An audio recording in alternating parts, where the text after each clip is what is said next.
Hello everyone and welcome back to Ace Attorney Investigations 2 Prosecutor's Gambit, where we're in the middle of our investigation and this certainly got interesting fast. Wow, it's beautiful! It is. I wish my son were here to see it. Isn't it though? Isn't it just wonderful? The 4 adorable elves in the sweetest little castle made of sweets. That's my theme, you see. And I thought it would be extra lovely if it was all lit up. Isn't that the nicest thing you've ever seen? One of the elves must be feeling a little left out. This is how it was supposed to look for the contest, but I'm glad you lovely boys got to see it at least. Wait, shouldn't the lamps be lit up too? What's happened there, I wonder? I think we better take a look at the lamps and the elves one more time. Let's start with the elves, because I actually don't... They're like, oh, one of the elves is something something. It's a cute little elf made of candy, and it's sitting on a little tree stump. The fabric above it and the other decorations around it really add to the dreamlike atmosphere.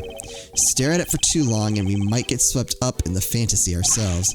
Yeah, well, our job is to stay right here in reality and get to the bottom of all this. Nobody's getting swept up in any flights of fancy on my watch. Alright, that didn't help. Alright, how about this one? Oh, here we go. Oh, I see it now. Oh my god, how did I miss that? This elf doesn't have an illuminated cloth over it like the others. It's not fair to leave the poor guy out, Miss Scone. Well, I didn't want to, did I, dear? But one of my claws and one of my little machines went missing. A cloth and what sort of machine exactly? Oh, you'll never guess how it all works. Those luminous claws are connected to these little thingamajigs. They're called, full spectrum light emitting devices. They send light down the main cable and into each optical fiber strand. That's what makes the cloth glow. A little bit of fiddling, you can change the light to any color in the whole wide world. Bright red like ferocious fiery flames. Cold blue like the clinking crystals of ice. They have these special batteries that last for donkey's years. What's a donkey? What exactly is a donkey's year? Is that an actual saying? Because I've never heard that before. Otherwise, I need to know what a donkey year is. I don't mind the cold at all. Give me. So these machines, they're what makes the special luminous cloth light up in all these beautiful colors, Mr. E. I see. So much new technology, I can barely keep up. So these light-emitting devices, you lost one of them and a piece of luminous cloth. Oh, that's right, Lambkin. Heaven only knows where they could have got to. This cloth could have something to do with the case. Luminous cloth added to the court record. Special color-changing cloth belonging to Scone. She has lost a roll of it along with the device that powers it. Okay. No, I can't look at that. Alright, and then we're gonna do this. I must scour the scene and inspect anything that catches... Yeah. Wait, whoa! Oh, hold on. Look at this other stuff first. My shoes are already covered in cream. I wouldn't go any closer, unless you want the same thing to happen to you. We've seen what's behind these doors. There's really no need to look again. Oh. Oh wait, what's this? The doors look nicely decorated now, thanks to the beautiful cloth around it. A cloth which we found inside the castle. A welcoming doorway makes a welcoming home. That's just common sense for us detectives. Says the man who just trampled all over the castle's entranceway. But I'll hold my tongue for now. Oh, the thingamajig. Oh, I can't look at that. Okay. Is there any difference between looking at this one and the other one? So Miss Scone had actually intended to use these lamps in her display. Why were they stashed inside the castle? Maybe because they're broken? Except there's plenty of other places she could have put them. The best place to hide some salt is in some sugar. Isn't that how that goes? Perhaps the best place to hide a tree is in the forest? Anyway, if her intention was to put these salt lamps in her final display, that contradicts a certain piece of evidence in my possession. I'll need to point it out by making a deduction. Alright, hold on. Let me look at whatever this is. The lamps appear to be broken. Bulbs are smashed. Both of them. Yeah, maybe they fell and broke on the floor. Look, there's a red stain on the one on the left. It's not just a stain. That's... Yep, it's blood alright. I can smell it. The salt lamp is stained with somebody's blood. Well, I think we know who somebody is. What? Blood? Why is there blood on this lamp? Could it have something to do with why its bulb is broken? We'd better take a closer look at the other one, too. Oh, wait. I already did that. Okay. They wanted me to deduce something.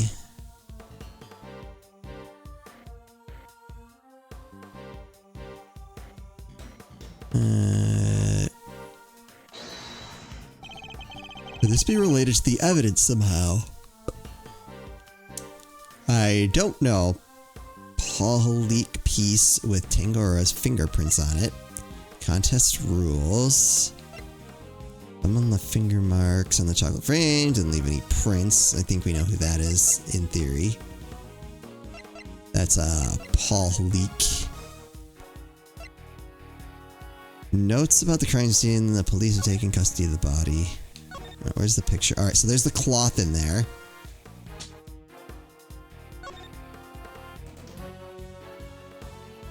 The victim's body was found in Samson Tangora's room. Inside the chocolate treasure chest, the lid was closed until the ship collapsed. Part of the treasure chest that was covered in blood is missing. Every other item in the room is also missing a piece of itself. Okay, so we know that part of the mystery as well. The cause of death appears to have been blood loss following blunt force trauma. Okay. The one and only key that unlocks every door in the mansion. Tangora was in possession of it the entire time. Colors, lost a roll. Oh, that's all I got.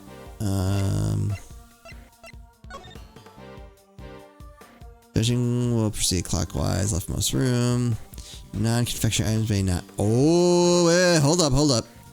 I forgot about that. Stains in display materials. Ooh, where do I want to use that here? Eureka!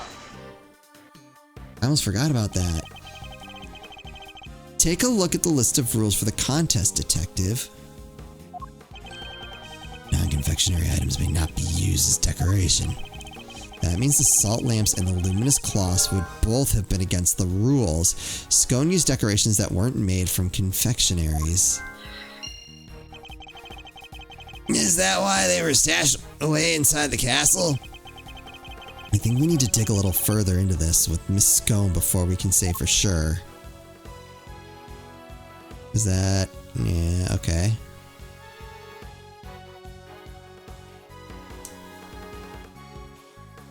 I don't see anything else here. Do you still say the same things? Yeah.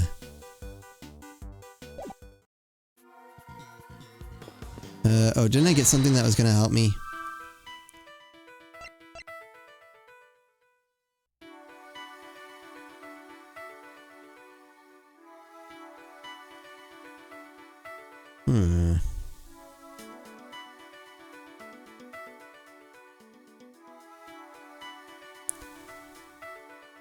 Real fake, what was she up to? Should I combine those two?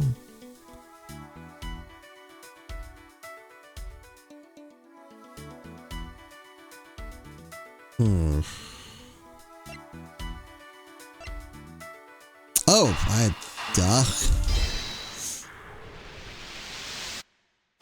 That one probably makes a little bit more sense. We know that the victim was struck and killed with something blunt.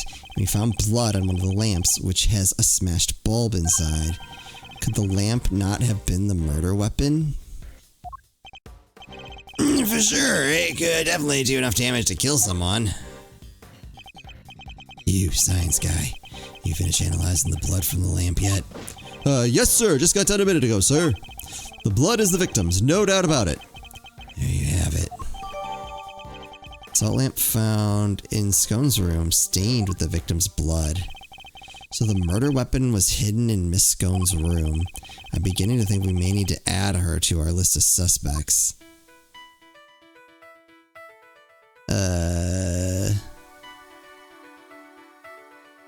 Let's see.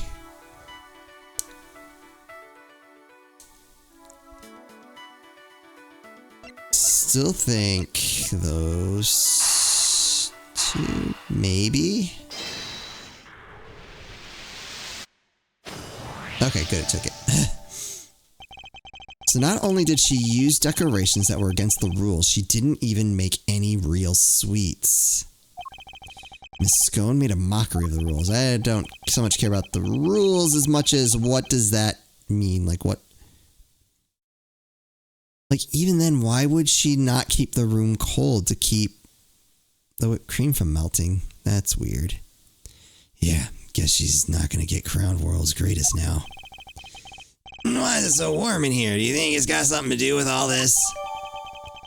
Miss Scone's so-called creations were all fake plastic models covered in a thick layer of whipped cream. That's a good question. I think we'd better go ask Miss Scone herself. Can I talk to her now? Oh, yep. There we go. Temperature of the room. Miss Scone, why is the temperature of your room set to 68 degrees? Oh, because I hate the cold, don't I, dearie? Besides, being chilly's no good for a girl. If I want to keep my fresh-faced complexion, I've got to be careful about these things. We ladies have to stay young, don't you know? How old is she really, though? That's what I'd like to know. It's not polite to speculate on a person's age, Eddie. But most of your work is made out of whipped cream. And whipped cream needs to be kept at 50 degrees, or it starts to deflate. Is that so, dear? Well, silly me. I've only gone and made a whoopsie. Wait, she really didn't know that? Lack of knowledge. Scone didn't seem to know basic facts about making confectionery. Interesting. World-class confectioner, my foot. Not only did she break the rules by using fake candy, she's ignorant of basic facts about her supposed craft. Miss Scone grows more mysterious by the minute. Alright, let's see what we got out of this.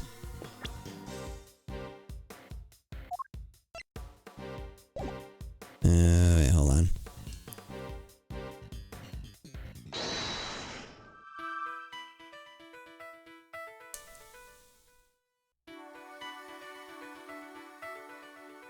Another contestant's room in the name of research. Doesn't seem to know.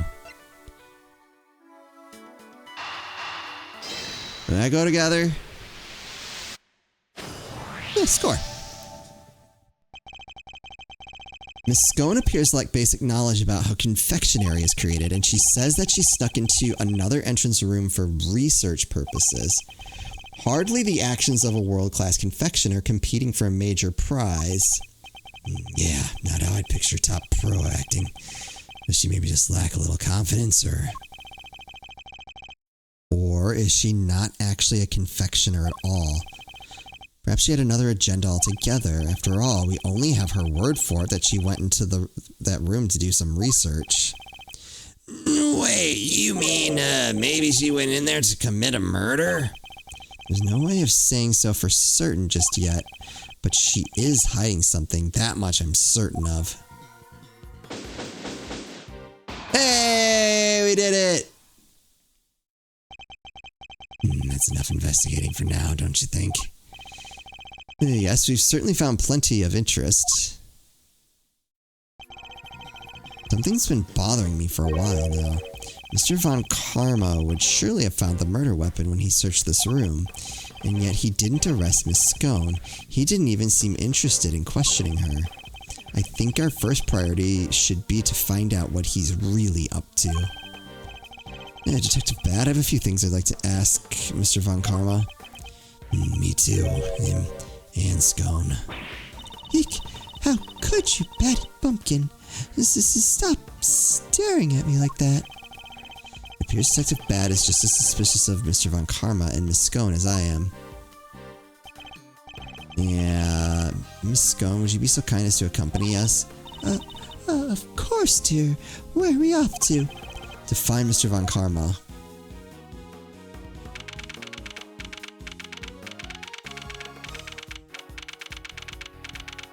This is fine.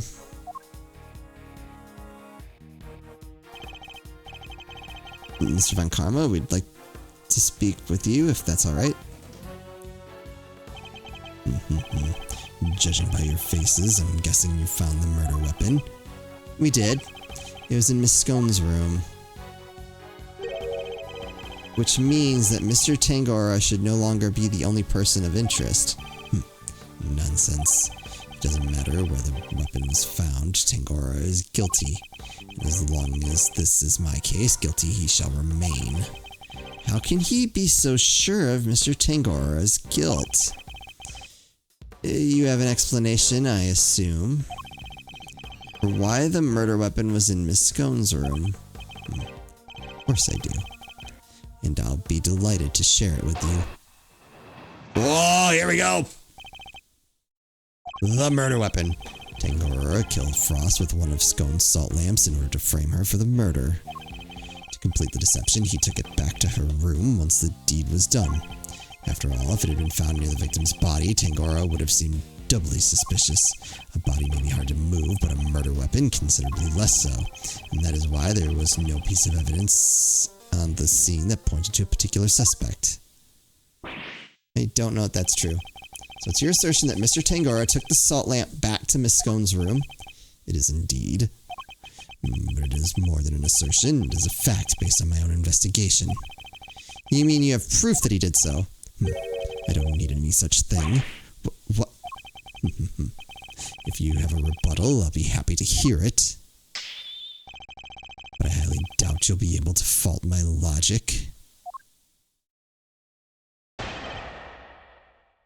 I've made a whole existence out of doubting your logic, dude. Hold it. So he took one of the salt lamps from Miss Scone's room back to his own? Indeed. He prepared it beforehand, knowing that it would be the perfect weapon with which to kill Frost. But we found the lamp in Miss Scone's room. Surely this casts Miss Scone herself in a suspicious light. Perhaps if you would let me finish, now as I was saying. Hold it. You're talking about the lamp made of rock salt that was hidden inside the candy castle, correct? Precisely, I was the one who found it. So be grateful, it's thanks to me you even have such a vital piece of evidence.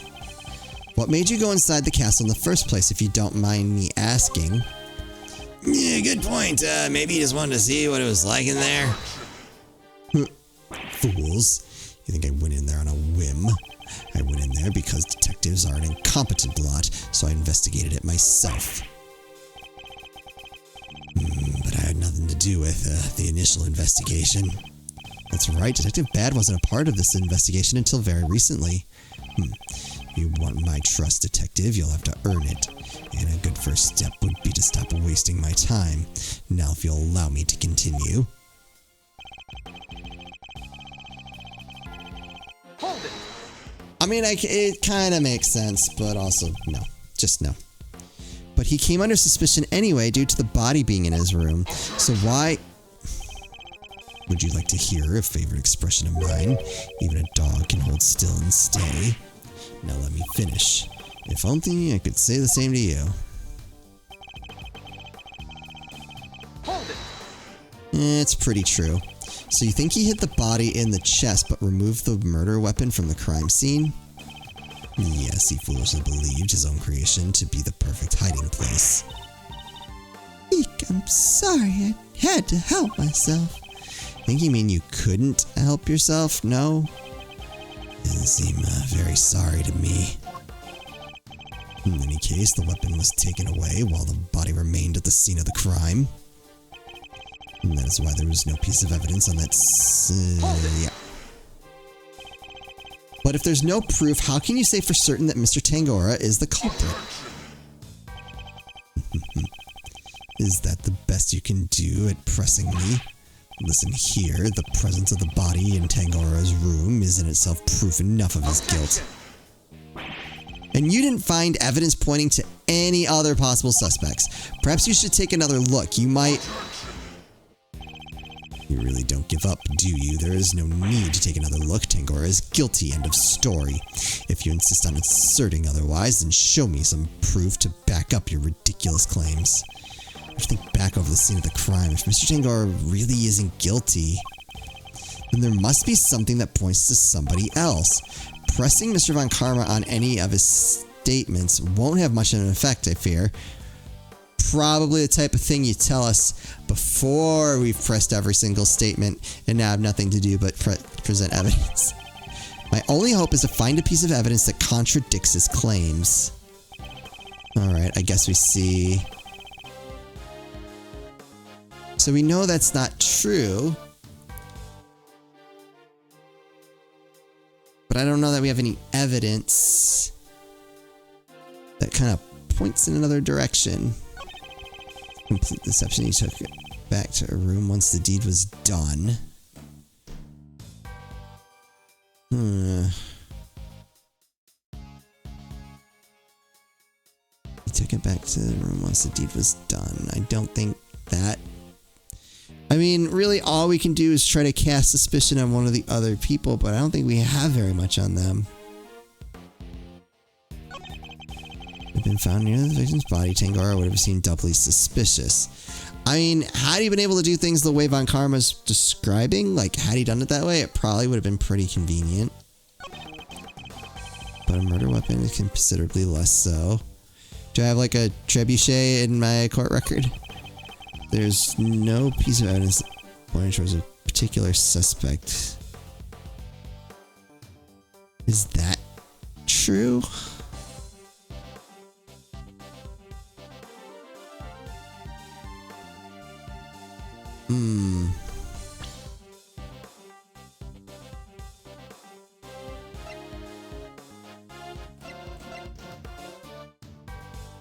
That doesn't help.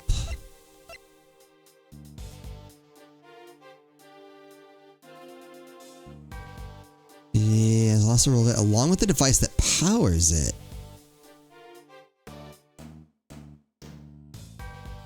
Let's try it.